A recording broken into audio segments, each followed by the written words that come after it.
Les Congo. Comment dominer un pays en utilisant la propagande et la cupidité? À l'indépendance, les Congo, après seulement 50 ans de colonisation, étaient devenus le pays le plus industrialisé d'Afrique, et bien sûr que la Chine. Les Chinois convaincront les Simba que l'industrialisation était mauvaise, que le fait d'être paysan, c'était la liberté. Encore aujourd'hui, vous verrez les Chinois proposer des routes et toutes sortes de constructions en échange des minerais. 80% des mines congolaises sont exploitées par les Chinois. Et pour la doctrine, qu'est-ce qu'il vous expliquait? Il nous expliquait que les Chinois n'ont pas la même doctrine que les Belges. Là, ils sont libres, ils sont contents. Enfin, ils font ce qu'ils veulent sans nuire aux autres. Tandis que tout est mécanisé, je dis. Alors, on n'est pas libre ici. Les Africains doivent arrêter d'attendre un sauveur. Il y a de cela 15 ans, je ne sais pas si vous en avez entendu parler, mais la RDC, République démocratique du Congo, a signé un contrat avec la Chine qu'on avait appelé à l'époque le contrat du siècle. Il s'agissait d'un contrat mine contre infrastructure. Le deal a l'air d'être... Sur le papier, le deal était très beau. La Chine devait mettre à disposition 6 milliards de dollars d'infrastructures au départ. À l'époque, la Banque mondiale, je crois les Nations Unies, ont estimé que c'était un deal trop colosse et qu'il y avait certainement des choses à revoir. Ce deal a été baissé de moitié. Ok? On est passé de 6 milliards à 3,2 milliards.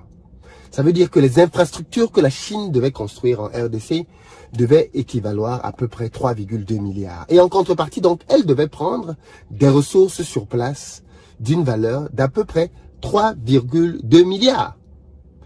Enfin, je veux dire, elle devait prendre des mines là-dessus.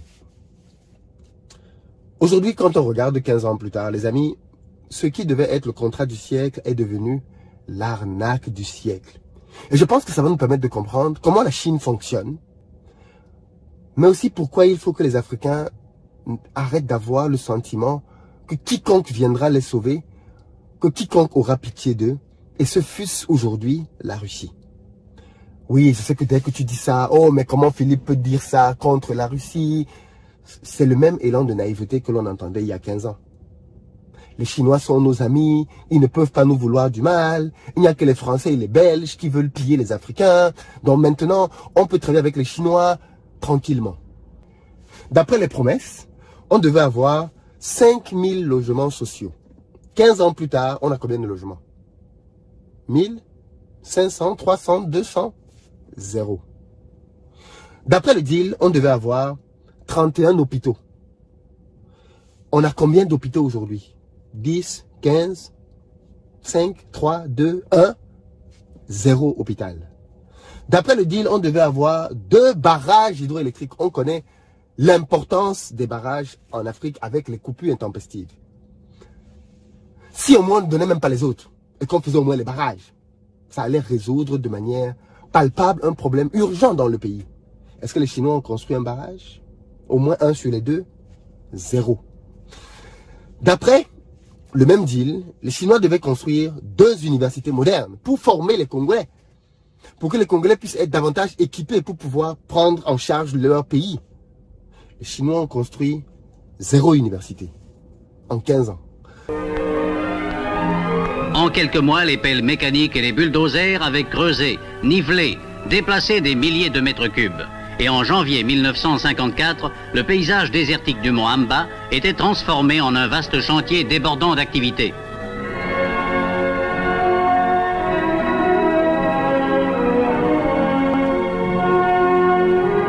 Il fallait assurer le logement des professeurs qui, bientôt au nombre d'une centaine, allaient éveiller la curiosité scientifique de jeunes rhétoriciens, africains et européens, sortis de l'enseignement secondaire et couronner ainsi un demi-siècle d'actions civilisatrices en matière d'enseignement.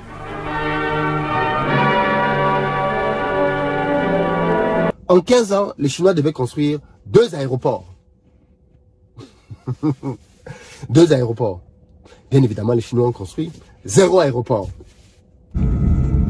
L'aéroport a été inauguré en 1953. Piste aéroport Yanjili pendant Tamoulaï est le plus long dans le monde. Tilelo est parmi les aéroports où ils ont une piste Yamoulaï avec 4700 mètres. Aéroport Yanjili ils ont un nouveau terminal était en construction en Dili. Le projet chinois revenait à 354 millions. Il est déjà en partie réalisé. Les travaux ont été arrêtés lors de la passation du pouvoir. On parle maintenant de donner les marchés et aéroports aux TIC pour une durée de 29 ans.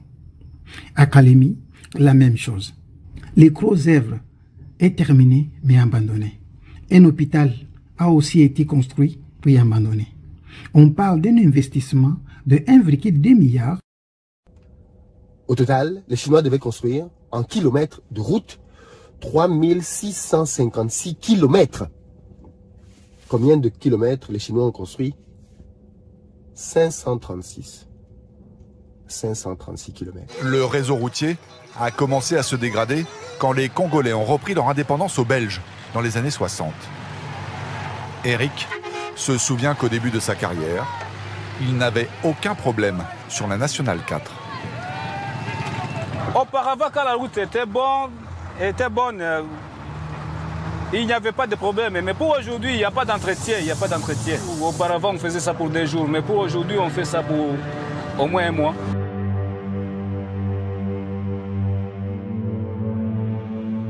Dans le projet jadis, sur les quelques routes construites par les Chinois, la priorité a été les tronçons utiles pour exporter leurs minerais. C'est le début du commencement ici. C'est-à-dire? C'est-à-dire ici, c'est les petits trous qui sont là. Il y a des vieux trous. C'est 300 km là-bas, là où un camion entre et on ne voit plus les camions. Ici, c'est les petits enfants, les nouveau-nés. Chacun prend son mal en patience. Nous sommes là, on souffre, la femme mange pêle-mêle, elle passe la nuit vraiment, on ne sait pas comme les singes dans les forêts. Mais avec ça, qu'est-ce que nous vivons? Où va le Congo maintenant? Nous voulons savoir juste ça, où va le Congo? On n'est pas libre, on est comme des prisonniers ici. Ce poids lourd venant en sens inverse ne va pas arranger les choses.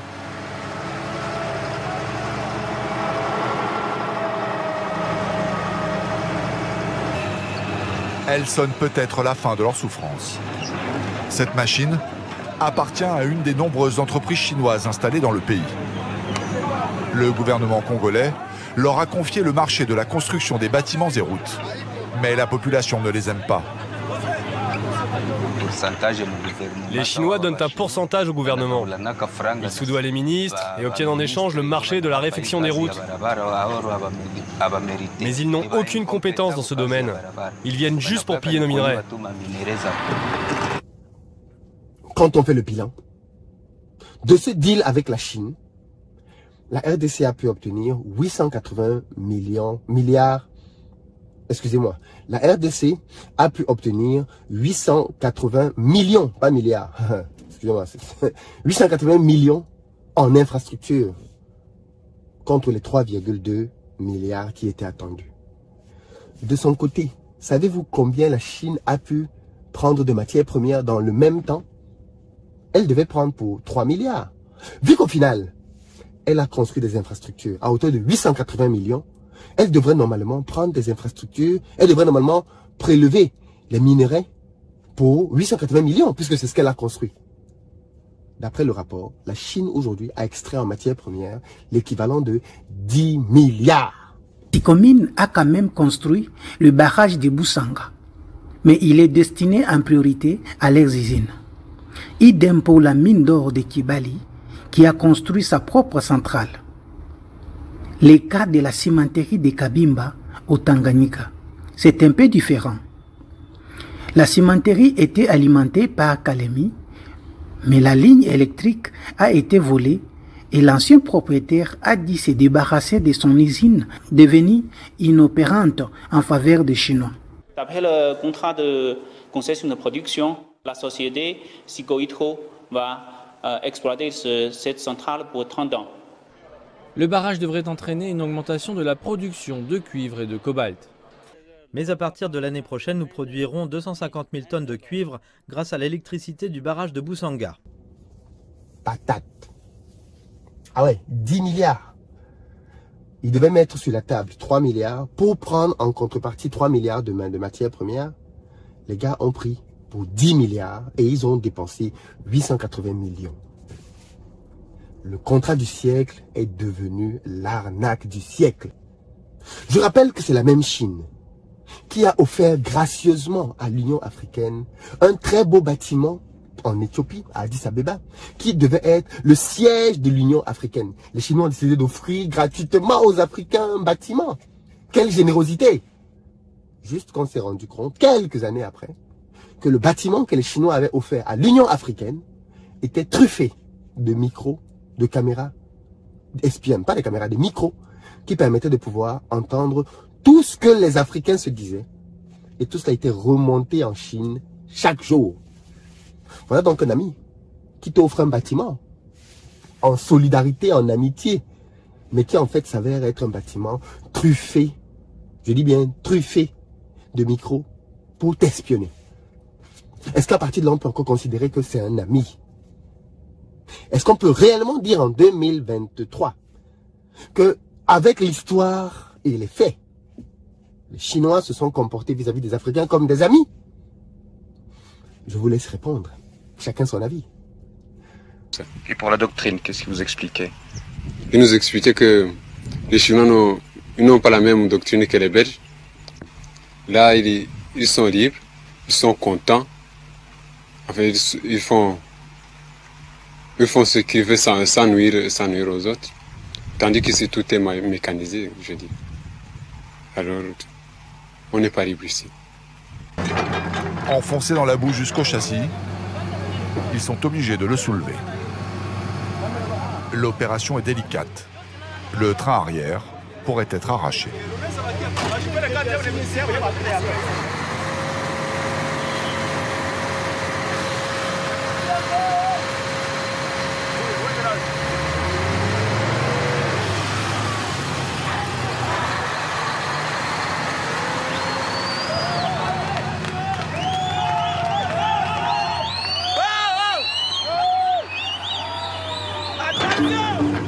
Une fois sortie d'affaire, la pelleteuse remet la route en état. Il y a même un bulldozer pour tasser la terre. Et les Congolais trouvent ça louche. Autant de moyens, c'est bizarre. Les premières voitures s'élancent, mais elles sont vite stoppées. Et là, tous comprennent. Personne n'a le droit de bouger, car la route a d'abord été refaite pour faciliter le passage d'un convoi. Des véhicules militaires, des équipements militaires qui sont derrière. Et puis on attaque lorsqu'on est déjà passé et puis on essaie de passer.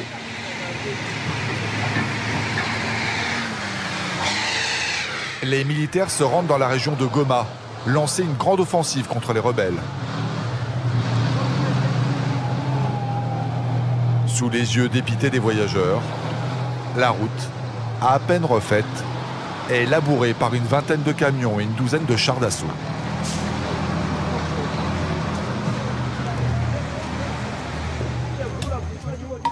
Les ouvriers chinois sont repartis.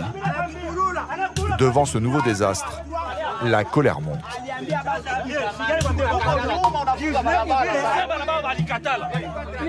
Oui, les gens sont énervés ici. Pourquoi? À cause des blocages toujours. Si tu restes là, tu vas avoir des problèmes. Dégagez! Dégagez vos camions! C'est de nouveau la pagaille générale. Chacun veut passer avant que les ornières ne deviennent encore une fois infranchissables.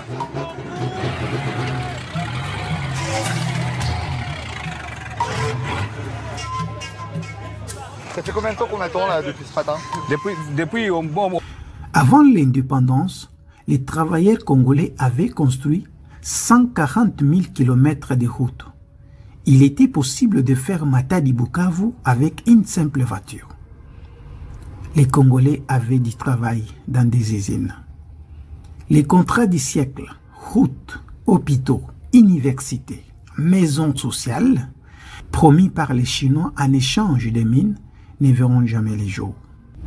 Dès l'indépendance, le Lumumba voulait cette fois l'indépendance économique. Le Congo, avec ses industries et productions alimentaires, était indépendant économiquement. Ce qu'il voulait, c'était la zaïrisation. Les lumumbistes, endoctrinés par les Chinois, diront que la mécanisation est néfaste. La destruction progressive des industries congolaises permettra aux Asiatiques de vendre leurs produits au Congo, des camions, aux chaussures, jusqu'à l'alimentation de base.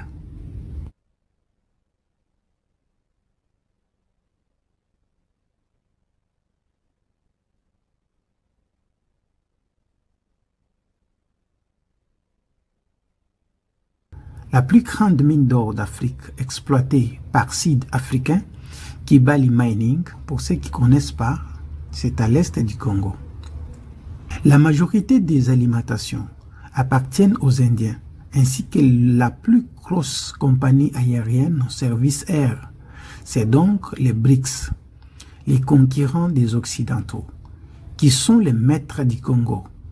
BRICS veut dire B, Brésil, R, la Russie, U, l'Inde, C, Chine et S, Sud-Africain.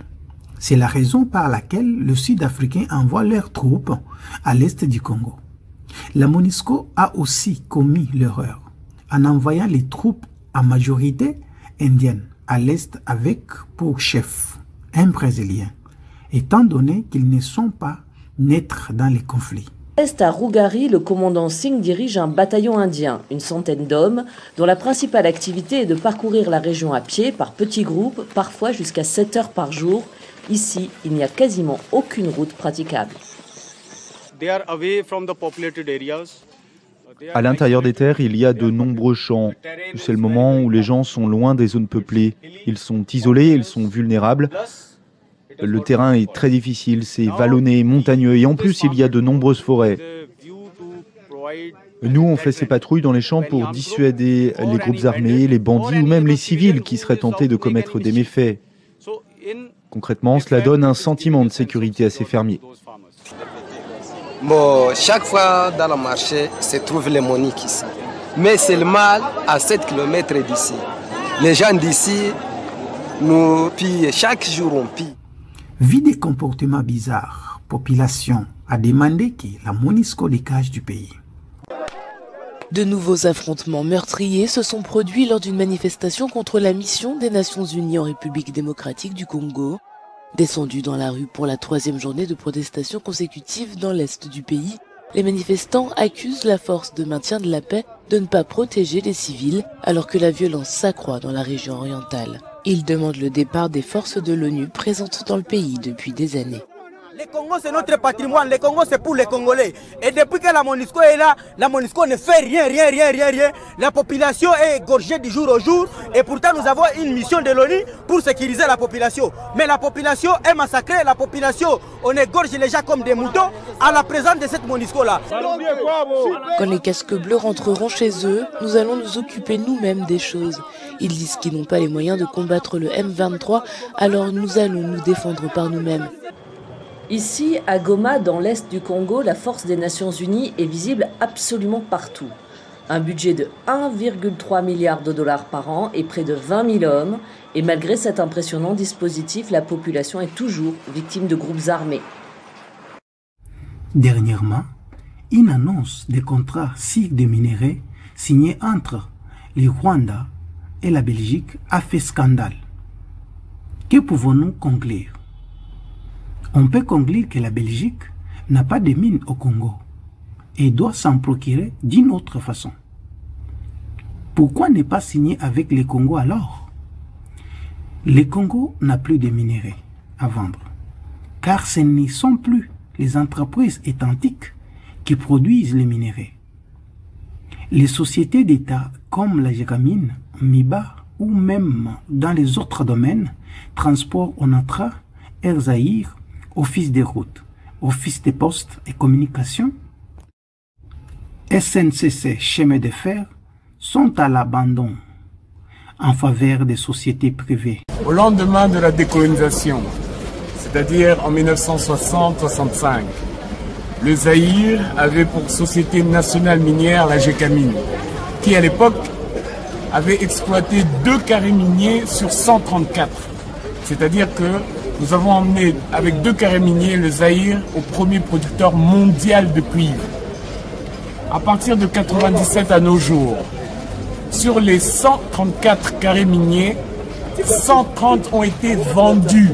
Je répète, vendus, c'est-à-dire qu'ils n'appartiennent plus aux Congolais. Qui a vendu M. Kwamatoli? Mais les personnes qui étaient au pouvoir, bien, comment voulez-vous définir des biens qui appartiennent à un peuple, à une nation, ce qu'on appelle nos réserves stratégiques. Elles ont été bradées pour les poches de quelques individus et mettre en danger l'avenir de tout un pays et de tout un peuple. Les Chinois viennent de récupérer la mine de diamants de Miba. Selon les rapports de janvier, les Chinois ont produit 53 000 carats de diamants. Il faut donc acheter les pains chez les boulangers, le minerai chez celui qui en vend. Les Chinois, propriétaires de la majorité des mines, vont préférer priver leurs concurrents en matière première. Restent les crézers artisanaux congolais qui exportent via le Rwanda. Les Belges et Américains ne peuvent pas rivaliser les Chinois. Ces derniers ont d'ailleurs vendu leurs mines aux Chinois. Par exemple, Fungorome. Alors, Maître Christian Wandouma, nous allons cette fois-ci aborder la thématique du jour. À qui profite l'exploitation illicite de l'or à Mwenga? Nous sommes dans la province du Sud Kivu, province de laquelle vous venez, et vous avez des informations à nous donner. Qu'est-ce qui se passe à Mwenga exactement? Oui. C'est depuis 2019. Mwenga a 2 concessions, Kamituga Mining et Lugusho Mining, qui appartiennent à la société Banro.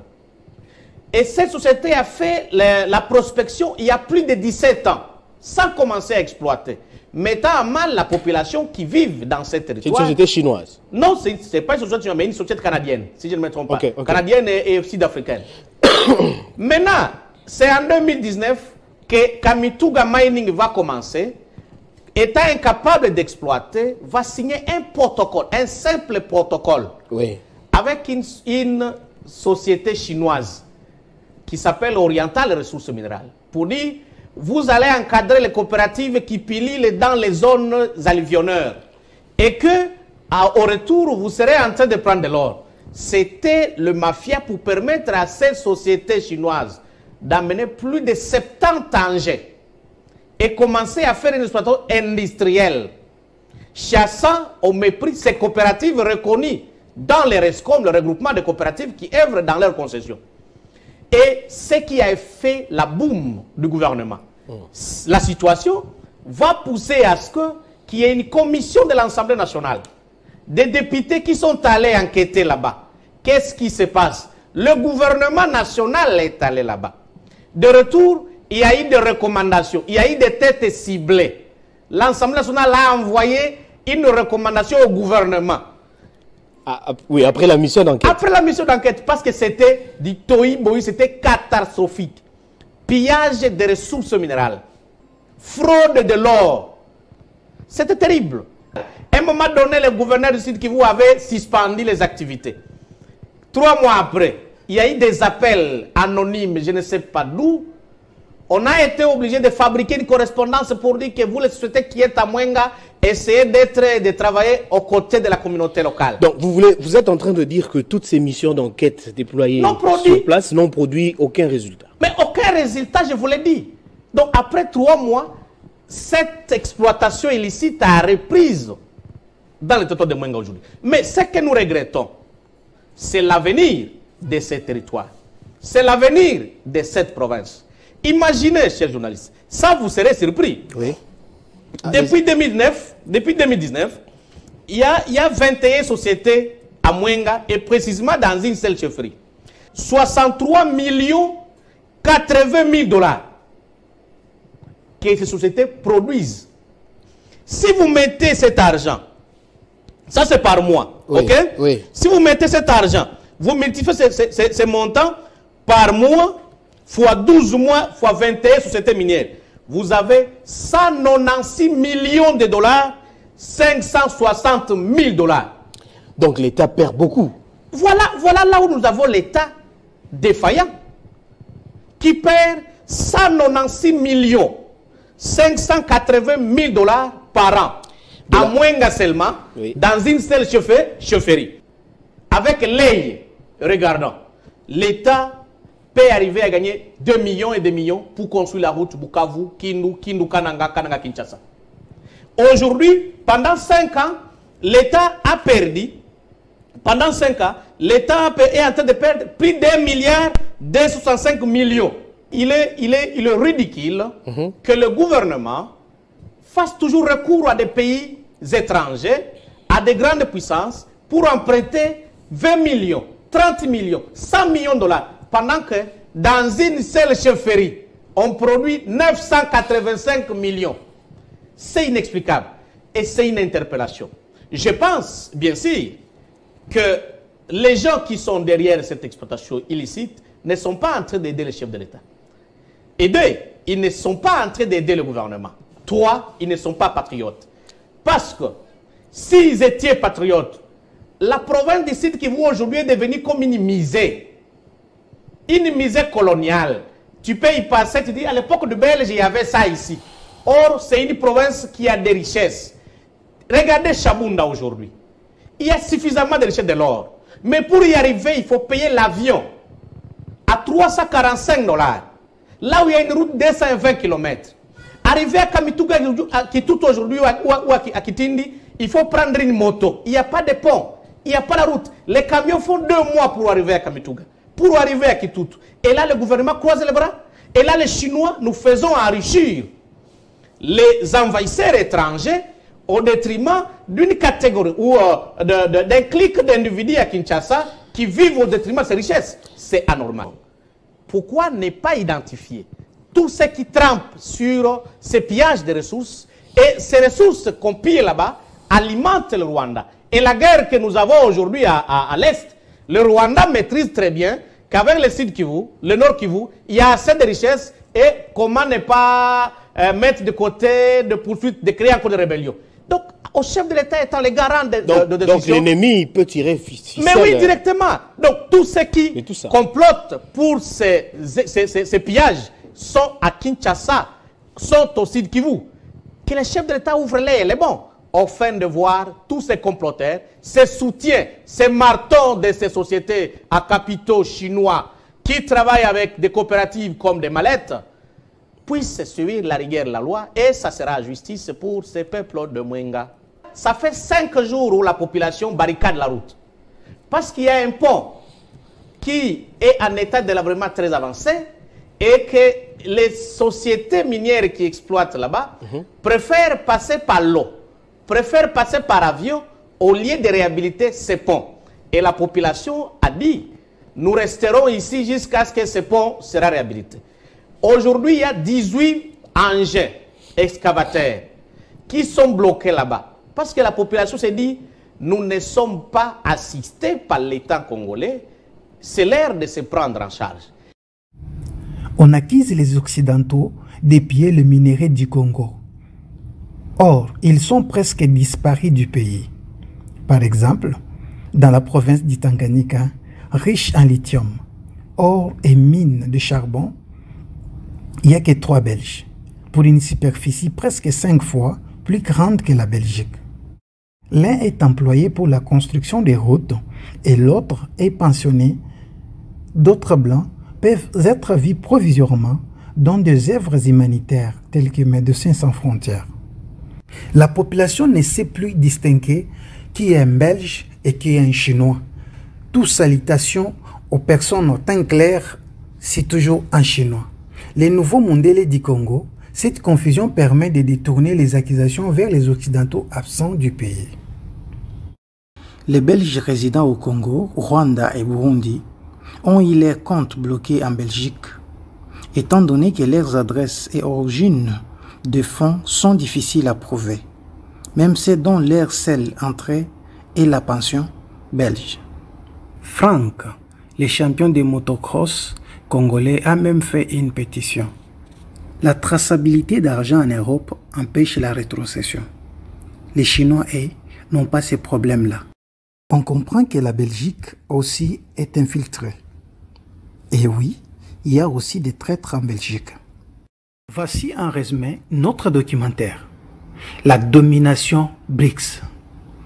Brésil, chef des opérations militaires, MONUSCO, un Brésilien.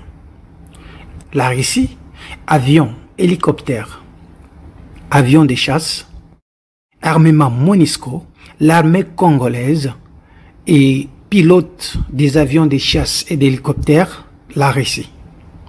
L'Inde, la majorité des soldats MONUSCO, l'Inde. Transport aérien, cargo, l'Inde. Les alimentations et le supermarché, l'Inde. La Chine qui occupe 80% de mines au Congo. Le Sud-Afrique avec l'entreprise Kibali Mining, plus grosse mine d'or d'Afrique. Sans oublier les troupes chinoises. Les Sud-Africains indispensables pour protéger leurs mines. Le Rwanda n'a pas de mine au Congo, mais profite de petits mineurs congolais qui sortent les fruits de leur travail en fraude.